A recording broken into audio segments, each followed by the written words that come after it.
City న్యూస్కు స్వాగతం.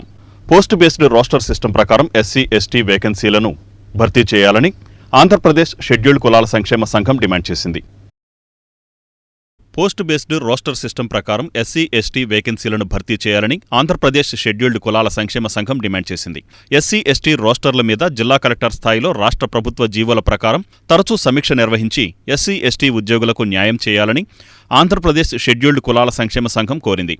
DM and HO, ఆర్ఎండ్బి, సాంఘిక సంక్షేమ శాఖ కార్యాలయం మరియు సమగ్ర స్త్రీ శిశు సంక్షేమ శాఖ కార్యాలయాల్లో ఎస్సీ ఎస్టీ ఉద్యోగుల రిక్రూట్మెంట్ మరియు ప్రమోషన్స్, రూల్ ఆఫ్ రిజర్వేషన్ రోస్టర్ల మీద ఆంధ్రప్రదేశ్ షెడ్యూల్డ్ కులాల సంక్షేమ సంఘం రాష్ట్ర అధ్యక్షులు డాక్టర్ నాగిశెట్టి ధర్మయ్య ఆధ్వర్యంలో తనిఖీ నిర్వహించారు. ఈ తనిఖీలలో సంఘ తిరుపతి జిల్లా శాఖ అధ్యక్షులు పల్లపాటి అశోక్, కృష్ణా జిల్లా శాఖ అధ్యక్షులు కర్రా సునీల్ కుమార్, ప్రధాన కార్యదర్శి మద్దాల కృష్ణకుమార్, కోశాధికారి జయప్రకాష్, మాజీ అధ్యక్షులు నాదెళ్ల అరవింద్ కుమార్, ప్రధాన సలహాదారు వేము కోటేశ్వరరావు, బహుజన సమాజ్ పార్టీ అధ్యక్షులు సోడాడ బాలాజీ, కాండ్రు చిన్న తదితరులు ఉన్నారు.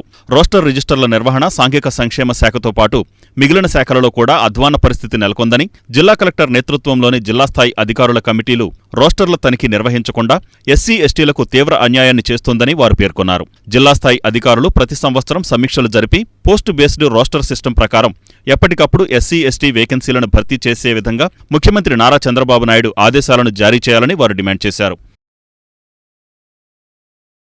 ప్రభుత్వ జిల్లా ఆసుపత్రిలోని కంటి విభాగంలో ₹1 కోటి విలువైన అధునాతన పరికరాలను రాష్ట్ర మంత్రి కొల్లు రవీంద్ర ప్రారంభించారు. ప్రభుత్వ జిల్లా ఆసుపత్రిలోని కంటి విభాగంలో ₹1 కోటి విలువైన అధునాతన వైద్య పరికరాలను రాష్ట్ర మంత్రి కొల్లు రవీంద్ర ప్రారంభించారు. ప్రభుత్వ జిల్లా ఆసుపత్రిలోని కంటి విభాగంలో నూతనంగా ఏర్పాటు చేసిన ₹1 కోటి విలువైన అధునాతన వైద్య పరికరాలను రాష్ట్ర గనులు, భూగర్భ వనరులు, ఎక్సైజ్ శాఖ మంత్రి కొల్లు రవీంద్ర ప్రారంభించారు. ఈ కార్యక్రమంలో వైద్య పరికరాల పనితీరు, ఉపయోగాలను సంబంధిత వైద్యాధికారులు మంత్రికి వివరించారు. అనంతరం మంత్రి మీడియాతో మాట్లాడుతూ తీర ప్రాంతంలోని ప్రజలు ఎక్కువగా నీటి కాసులు ఏర్పడటం, రెటీనా దెబ్బతినటం వంటి కంటి సమస్యలతో బాధపడుతూ ఉంటారని, అలాంటి వారికి ఈ వైద్య పరికరాలు ఎంతగానో ఉపకరిస్తాయన్నారు. అదేవిధంగా మెల్లకన్ను సమస్య ఉన్నవారికి శస్త్రచికిత్స కోసం పరికరాలు ఏర్పాటు చేసినట్లు తెలిపారు. రాబోయే కాలంలో ఆసుపత్రికి అవసరమైన ఇతర వైద్య పరికరాలు, న్యూరాలజీ, కార్డియాలజీ సంబంధించిన వైద్యుల నియామకానికి చర్యలు తీసుకుంటామన్నారు. అత్యవసర వైద్య సేవల కోసం ఇతర ప్రాంతాలకు వెళ్లే అవసరం లేకుండా అన్ని సౌకర్యాలు కల్పిస్తామని మంత్రి హామీ ఇచ్చారు. ఈ కార్యక్రమంలో ఆసుపత్రి superintendent doctor GV Ramesh Kumar, కంటి విభాగం వైద్యులు డాక్టర్ భానుమూర్తి, జనసేన నాయకుడు బండి రామకృష్ణ, మాజీ మున్సిపల్ చైర్మన్ మోటమరి బాబాప్రసాద్ తదితరులు పాల్గొన్నారు. మచిలీపట్నం డిస్ట్రిక్ట్ జనరల్ హాస్పిటల్లో ఈ రోజున కంటి పరీక్షలకు సంబంధించినటువంటి దాదాపు ₹1 కోటి ఖరీదు చేసే మిషన్స్ని ఈరోజు ఎక్విప్మెంట్ని ప్రారంభోత్సవం చేసుకోవడం జరిగింది. చాలా సంతోషం. ఎందుకంటే తీర ప్రాంతంలో ఎక్కువగా నీటికాయలు వచ్చి కంటి చూపు కోల్పోతూ ఉన్నారు. అలాగే ముఖ్యంగా ఇక్కడ రెటీనా మీద రేస్ కూడా డైరెక్ట్ వాటర్ నుంచి రేస్ పడటం వల్ల కూడా రెటీనా దెబ్బతింటా ఉంది. దానికి సంబంధించి కూడా నిర్ధారణ పరీక్షలు చేసుకునే దానికోసం కూడా ఇక్కడ ఉండడం, అలాగే మెల్లకన్ను ఉంటే మెల్లకన్నుని కూడా సరి చేసుకోవడానికి ఇక్కడ మరి దానికి సంబంధించి సర్జరీ చేసుకోవడానికి కూడా ఆ మిషన్స్ కూడా ఇక్కడ ఈరోజు ప్రారంభోత్సవం చేసుకోవడం. ప్రధానంగా ఇక్కడ మనకి రాష్ట్రంలో కేవలం ఒక 5 ప్రాంతాల్లో మాత్రమే, 5 హాస్పిటల్స్లో మాత్రమే ఇవి ఏర్పాటు చేశారు. ఇవాళ మేము గతంలో కూడా చెప్పాం, మరి మనకి ఒక మెడికల్ కాలేజ్ లాంటిది వస్తేనే ఇలాంటివి చేసుకునే దానికి అవకాశం వస్తుందని చెప్పి ఆ రోజు కృషి చేశాం. దానివల్ల ఇవాళ మనకి ఈ చక్కటి ఎక్విప్మెంట్ దాదాపు ₹1 కోటి ఖరీదు చేసే ఎక్విప్మెంట్ మనకి ఇవాళ రావడం అనేది చాలా సంతోషం. ఇంకా ఎలాంటి అవసరం ఉన్నా, ఇంకా చాలా అవసరాలు ఉన్నాయి, తప్పకుండా అవన్నీ కూడా పెద్ద ఎత్తున చేసుకోవడం. హాస్పిటల్లో డాక్టర్స్ కానీ ఇంకా ఏది అవసరం ఉన్నా విజయవాడ దాకా వెళ్లకుండా టోటల్ ముఖ్యంగా న్యూరాలజీ కానీ కార్డియాకి సంబంధించి కూడా రాబోయే కాలంలో ఖచ్చితంగా ఇక్కడే హార్ట్ అటాక్ వస్తుంది, వచ్చిన వాళ్ళకి విజయవాడ దాకా తీసుకెళ్లే పరిస్థితి వస్తుంది. దానికి సంబంధించినటువంటి డాక్టర్స్ని కానీ ఎక్విప్మెంట్ కానీ అలాగే న్యూరాలజీకి సంబంధించినటువంటి ఎక్విప్మెంట్ కానీ రేపు రాబోయే కాలంలో అన్నీ ఇక్కడ ఏర్పాటు చేసుకుంటాం. గతంలో మరి ఎంఆర్ఐ స్కాన్ మరి ఆ రోజు గౌరవ ముఖ్యమంత్రి గారు చంద్రబాబు నాయుడు గారు ₹5 కోట్లతో ఆ రోజున ఎంఆర్ఐ స్కాన్ కూడా మనం ఇక్కడ ఏర్పాటు చేశాం. అలాగే డయాలసిస్ సెంటర్, ఈ హాస్పిటల్లో డయాలసిస్ సెంటర్ కూడా ఆ రోజున ఏర్పాటు చేసుకోవడం కూడా జరిగింది. ఇవాళ విజయవాడ దాకా వెళ్ళాల్సిన పరిస్థితి లేకుండా ఇక్కడే గవర్నమెంట్ హాస్పిటల్లోనే కాశీ యొక్క పరీక్షా కేంద్రాన్ని మన మంత్రి రవీంద్ర గారు ప్రారంభించడం జరిగింది. దీన్ని ప్రతి ఒక్క పేదవాడు కూడా ఉపయోగించుకోవాలని చెప్పి కూడా మన మచిలీపట్నం వాసులకి గ్రామ వాసులందరూ కూడా విజ్ఞప్తి చేస్తున్నాం. ఇలాంటి కార్యక్రమాలని కొల్లు రవీంద్ర గారు ఇంకా ఈ హాస్పిటల్ అభివృద్ధికి అనేక రకాలుగా కూడా ఆయన చొరవ చూపెడతారని కూడా తెలియజేస్తున్నాం. డ్రైనేజీ పనులు సమర్థవంతంగా నిర్వహించాలని అవనిగడ్డ ఎమ్మెల్యే మండలి బుద్ధప్రసాద్ సూచించారు. డ్రైనేజీ పనులు సమర్థవంతంగా నిర్వహించాలని అవనిగడ్డ ఎమ్మెల్యే మండలి బుద్ధప్రసాద్ సూచించారు. చల్లపల్లి మండలం లక్ష్మీపురం వద్ద గుండేరు మేజర్ డ్రైనేజీని ఎమ్మెల్యే బుద్ధప్రసాద్ పరిశీలించారు. నియోజకవర్గంలో రైతులకు పటిష్టమైన డ్రైనేజీ వ్యవస్థ ఏర్పాటు చేయాలని అధికారులకు సూచించారు. నూతన ప్రభుత్వంలో మంజూరు చేసిన నిధులతో ప్రణాళిక ప్రకారం పనులు నిర్వహించాలని సూచించారు. Mopidevi ZPTC Medabalimi Mallikarjunarao, DEE Puligadda Venkateswararao, AEE K Harish పాల్గొన్నారు. పెడన పట్టణంలో స్పెషల్ శానిటైజేషన్ డ్రైవ్ నిర్వహిస్తున్నట్లు కౌన్సిలర్ కటకం ప్రసాద్ తెలిపారు. ప్రజల ఆరోగ్యాన్ని దృష్టిలో ఉంచుకొని వర్షాకాల దృష్ట్యా శానిటేషన్పై పట్టణంలోని రోజుకో వార్డు స్పెషల్ డ్రైవ్ నిర్వహిస్తున్నామని సీనియర్ నాయకులు కౌన్సిలర్ కటకం ప్రసాద్ అన్నారు.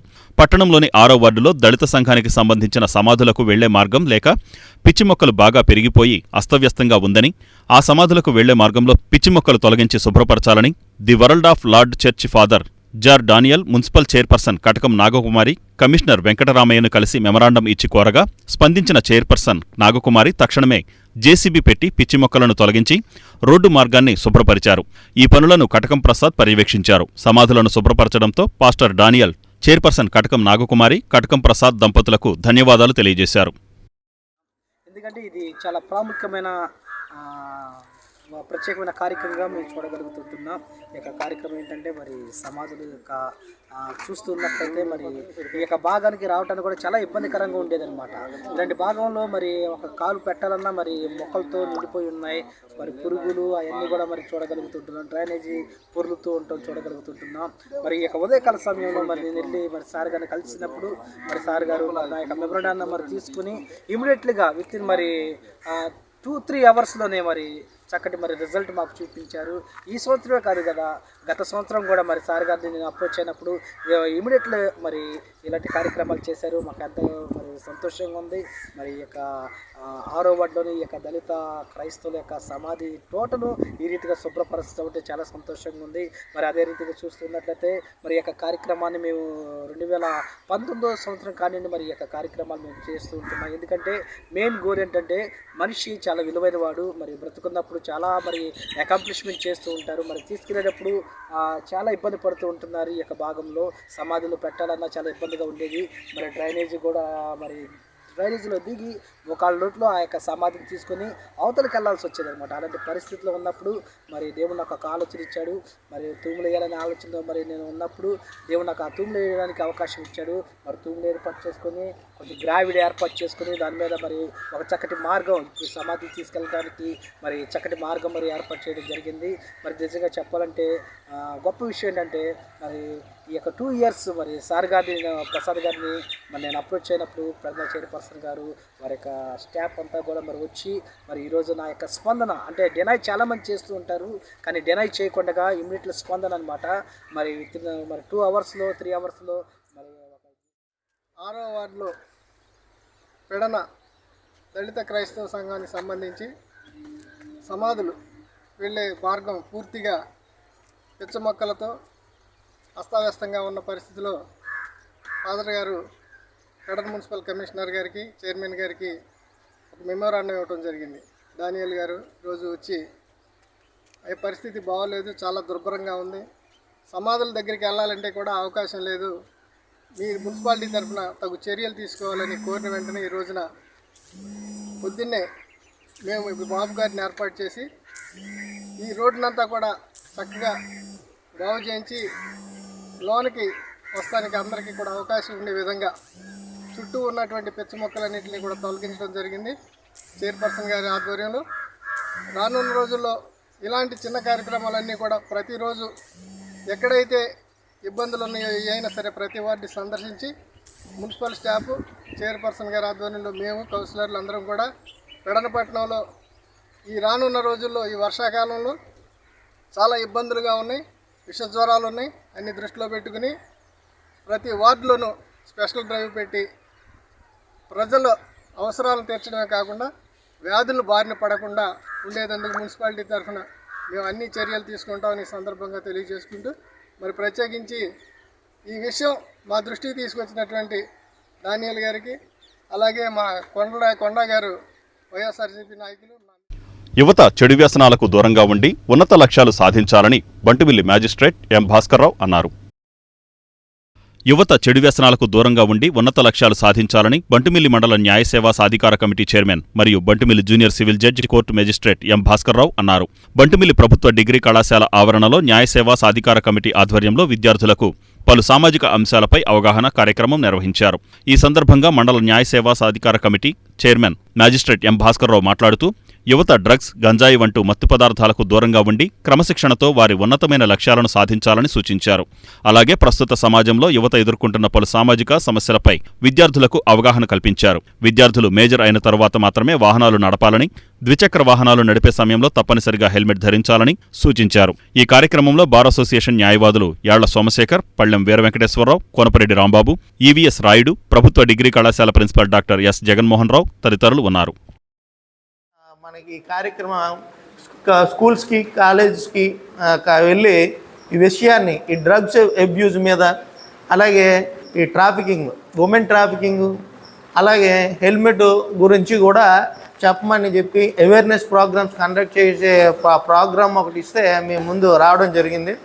అయితే ఇప్పుడు వచ్చిన తర్వాత నా ముందు ఉన్న వక్తలందరూ కూడా, మీ ప్రిన్సిపల్ గారు, మీ లెక్చరర్ గారు అందరూ కూడా చాలా అద్భుతంగా ఇదంతా కూడా, నేను లాస్ట్ స్పీకర్ని అన్ని విషయాలు కూడా కవర్ చేశారు. అయితే ఎప్పుడూ కూడా మనం ఒక దగ్గర కూర్చొని ఏదో విషయం మీద ఈరోజు మీరు అందరిది కూడా విని నేర్చుకొని లైఫ్లో సెటిల్ అయ్యే వయసు మీద మీ స్టేజ్ ఏంటంటే నేర్చుకోవడం, వినడం, దానికి కాంపిటేటివ్ ఎగ్జామ్స్ కానీ జాబ్స్లో కానీ సెటిల్ అయ్యే వయసు మీది. ఆ పరిస్థితి మీలాంటి ఇన్స్టిట్యూషన్స్లో కానీ ఎక్కడైనా కూడా ఇటువంటి ప్రోగ్రామ్స్ కండక్ట్ చేయడం అంటే, ఎందుకంటే సొసైటీలో మన సొసైటీలోన కరోనా ఎలా వచ్చింది, అలాగే మీకు చెప్పాను ఈ సామాజిక రుగ్మతలు ఒకప్పుడు మనం వింటే నమ్ముతామా అసలు. అలాగే జడ్జి గారు వీళ్ళందరూ కూడా ఉన్నారు.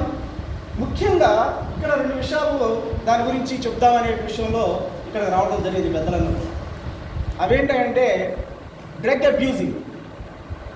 ఈ రోజున సమాజంలో మనం చూస్తున్నాం, రాష్ట్రం ఏంటి, దేశం ఏంటి, ప్రపంచ వ్యవస్థలో కూడా మరి డ్రగ్స్ తీసుకుంటూ సమాజం అనేటువంటిది ఎటుపోతుందో తెలియనటువంటి ఒక నిస్తేజమైనటువంటి స్థితిలో వ్యవస్థ కొట్టుమిట్టాడుతూ ఉంది.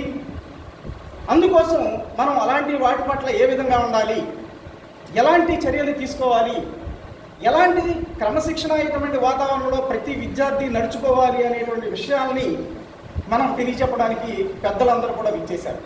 2 వీలర్స్ వేసుకొని వాళ్ళ ఇష్టానుసారంగా ప్రయాణించడం అనేటువంటి మనం గమనిస్తూ ఉన్నాం. సాగునీటి సమస్యను పరిష్కరించిన వికృతి శ్రీనివాస్ సేవలు మరువలేనివని పలువురు వక్తలు కొనియాడారు. సాగునీటి సమస్యను పరిష్కరించిన వికృతి శ్రీనివాస్ సేవలు మరువలేనివని పలువురు వక్తలు కొనియాడారు. తీర ప్రాంత గ్రామాల ప్రజలు ఎదుర్కొంటున్న సాగునీటి సమస్యను పరిష్కరించేందుకు పారిశ్రామికవేత్త వికృతి శ్రీనివాసరావు అందించిన సహకారం మరువలేనిదని పలువురు వక్తలు కొనియాడారు. నాగాయలంక మండలంలోని తీర ప్రాంత గ్రామాలకు సాగునీటిని అందించే పెదపాలెం ఛానల్ పూర్తిగా పూడిక పడిపోవడంతో వికృతి శ్రీనివాస్ దాదాపు 2 లక్షలకు పైగా వెచ్చించి ప్రొక్రేన్లను సమకూర్చారని గ్రామస్తులు కృతజ్ఞతలు తెలిపారు. పనులు పూర్తి కావడంతో దిండి గ్రామం వద్ద శ్రీనివాస్ 4 గ్రామాల రైతులు, మహిళలతో కలిసి కాల్వకు పూజలు నిర్వహించారు. ఈరోజు చాలా శుభదినం, నాకు చాలా ఆనందంగా ఉంది. ఎందుకంటే గత ఎన్నో సంవత్సరాలుగా ఈ తీర ప్రాంత ప్రజలు వ్యవసాయంలో వెనకబడి ఉన్నారని నాకు తెలుసు. ఈ సొల్లగొందిగా పెద్దలు వచ్చి నా దగ్గరికి వచ్చి గత ఎన్నో సంవత్సరాలుగా మాకు నీళ్ళు అందట్లేదు, ఇన్ టైంలో మేము నాట్లు వేయలేకపోతున్నాం, ఈసారి మీరు నాకు సాయం చేయాలని చెప్పి అందరూ ఊరు పెద్దలందరూ వచ్చి రావటం, నన్ను సంప్రదించడం జరిగింది. ఇమీడియట్గా నేను ఒక 4 మిషన్లు పెట్టి మధ్యలో 2-3 సార్లు చూసి ప్రతిదీ ఎలా చేస్తున్నారు ఏంటని చూస్తే పెద్దలు కూడా అందరూ వాళ్ళు చాలా సిన్సియర్గా రైతు పౌలు చక్కగా కాలువ పనులు చాలా బ్రహ్మాండంగా చేయించుకున్నారు. దీని ద్వారా ప్రతి 2-3 సంవత్సరాల వరకు కూడా నీటి వ్యవసాయానికి ప్రాబ్లం ఉండదు అనుకుంటున్నాను. ఇంకా మధ్యలో ఉన్నా కూడా ఏదైనా వచ్చినా కూడా నా యొక్క పర్యవేక్షణలో ఈ తీర ప్రాంతాల మీద నాకు ప్రత్యేకమైన అవగాహన ఉంది కాబట్టి వీళ్ళకి ఎప్పుడు ఎలాంటి ఇబ్బంది లేకుండా ఏ విషయం వచ్చినా కూడా పెద్దలతో సంప్రదించి మన పంట కాలం గురించి చెబుతున్నాను. పెదపాలెం ఛానల్ నుంచి మాకు పెదగొండపాలెం వరకు నీళ్లు ఉంటాయండి 4 సంవత్సరాల నుంచి. ఈ 4 సంవత్సరాలు మా కిందోళ్ళు వచ్చినోడల్లా ఇవాళ మేము తోడుకుంటే రేపు వాళ్ళు అట్టా వంతులే కానీ పోయిన సంవత్సరం అయితే ఒక 40 రోజులు కాలమే లేదు, లేకపోయినా అట్టాగేదో పండింది. సరే మన వాళ్ళు అన్నట్టుగా అంత క్రితం చేశారు కానీ పని అవ్వలేదు. ఈ సంవత్సరం శుభ్రంగా పైనుంచి కింద వరకు వచ్చేసారు నీళ్ళు. అందరికీ వాళ్ళకి ఇంజిన్ వేయకుండా ఎక్కుతున్నాయి. ఇంతవరకు అయితే కాలు వచ్చిన తెల్లారి ఇంజిన్ వేయాల్సి వచ్చేది.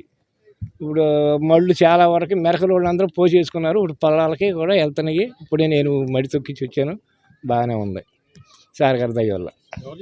శ్రీనివాసరావు గారు అదే సార్ అన్నారు. శ్రీనివాసరావు గారి దయ వల్ల అది రాలేదు. మా రామయ్య గారు నరసింహరావు గారు వాళ్ళు వచ్చారు. సొర్లగొంది అయితే మా కాలం పెదపాలెం శానల్ అంటే పెదపాలెం నుంచి సొర్లగొంది వరకు 6 కిలోమీటర్లు ఉంటుంది. 4800 ఎకరం సాగు ఆ కాలం మీద. మొత్తం 4 పంచాయతీలు పెదపాలెం, పరశివర, గణపేశ్వరం, సొర్లగొంది ఈ 4 పంచాయతీలకు సంబంధించిన కాలం అది. అయితే గత 4 సంవత్సరాల కింద ఏదో తీసారు కానీ తీసినా అక్కడ నుంచి మాకు నీళ్ళు ఇబ్బందిగా ఉంది. సరే మేము ఏదో ఎట్టా కూర్చొని అనుకుంటేను సార్ గుర్తుకొచ్చి ఆయన దగ్గరికి వెళ్ళాము. మేము వెళ్తే సరే నేను 1 లక్ష రూపాయలు ఇస్తాను మీరు తవ్వుకోండి అన్నాడు. అయితే ఇప్పుడు అది 2 లక్షల దాకా అయింది. ఇది కొంత మేము వేసుకుని పూడికి తీసుకుంటూ వచ్చాం. అయితే నీళ్ళు అనేది చాలా బాగా వస్తున్నాయి ఇప్పుడు ఈ తవ్విన కాడి నుంచి కూడా. పైన ఉండా లేకపోయినా కూడా మాకు బట్టి కొంచెం నీళ్ళతనంగా ఉంది. పొలాలు కూడా ఇప్పుడు ఎక్కుతున్నాయి. మంగినపూడి బీచ్లో జరిగే ప్రత్యేక యోగా శిక్షణా తరగతుల్లో రాష్ట్ర మంత్రి కొల్లు రవీంద్ర పాల్గొన్నారు. మంగినపూడి బీచ్లో జరిగే ప్రత్యేక యోగా శిక్షణా తరగతుల్లో రాష్ట్ర మంత్రి కొల్లు రవీంద్ర పాల్గొన్నారు. జిల్లా పరిషత్ కన్వెన్షన్ హాలులో ప్రభుత్వ ఉద్యోగులకు చేపట్టిన ఉచిత యోగా శిక్షణా తరగతులకు మంచి స్పందన లభించడంతో మంగినపూడి బీచ్లో ప్రత్యేక యోగా శిక్షణా కార్యక్రమం నిర్వహించారు. ప్రభుత్వ ఉద్యోగులు తమ దైనందిన జీవితంలో ఎదుర్కొంటున్న మానసిక ఒత్తిడి నుంచి ఉపశమనం కలిగించి చురుకుగా ఉద్యోగ విధుల్లో పాల్గొనడానికి యోగా శిక్షణ ఉపయుక్తంగా ఉంటుందని రాష్ట్ర గనులు, భూగర్భ వనరులు మరియు ఎక్సైజ్ శాఖ మంత్రి కొల్లు రవీంద్ర పేర్కొన్నారు. మంగినపూడి బీచ్లో ప్రత్యేక యోగా శిక్షణ తరగతుల్లో రాష్ట్ర మంత్రి కొల్లు రవీంద్ర, జిల్లా collector DK Balaji, joint collector Geethanjali Sharma తదితరులు పాల్గొన్నారు. యోగా గురువులు ముదిగొండ శాస్త్రి, మద్దాల చింతయ్య సులభతర వ్యాయామం, విలోమ, ప్రాణాయామాలు, ధ్యానం తదితర యోగాసనాలలో శిక్షణ ఇచ్చారు. మరి అధికారులతో కూర్చోబెట్టి పాఠశాలల్లో, విద్యా సంస్థల్లో, కార్యాలయాల్లో గౌరవ మన జిల్లా అధికారులతో, డిఓ గారితో, ఆర్ఐఓతో మెడికల్ కళాశాల మేము 100 మొక్కలు నాటుతామంటే మా తెలంగాణలోకి వచ్చారు. ఈ కార్యక్రమాన్ని వారికి అప్పచెప్పాం. ఆయన కూడా పంపించేశారు. చిన్నాపురం డాక్టర్ గారు ఆయన దానికి ఒక షరతు అడిగారు. 13 లక్షలు చెక్ ఇచ్చేసాం. ట్రాన్స్పోర్ట్ ఖర్చులు అవన్నీ బండి రావస్తారు. అయితే ఒక 4 బస్ షెల్టర్లు చేయాలి. అది ఆ డబ్బులు కూడా ఇస్తాను. అది గౌరవ కులరేంద్ర గారిని అడిగితే తప్పనిసరి చేస్తాం. నాకైతే ఇక్కడ మళ్ళీ బీచ్ ఫెస్టివల్ జరగాలని. ఈ వార్తలు ఇంతటితో సమాప్తం. నమస్కారం.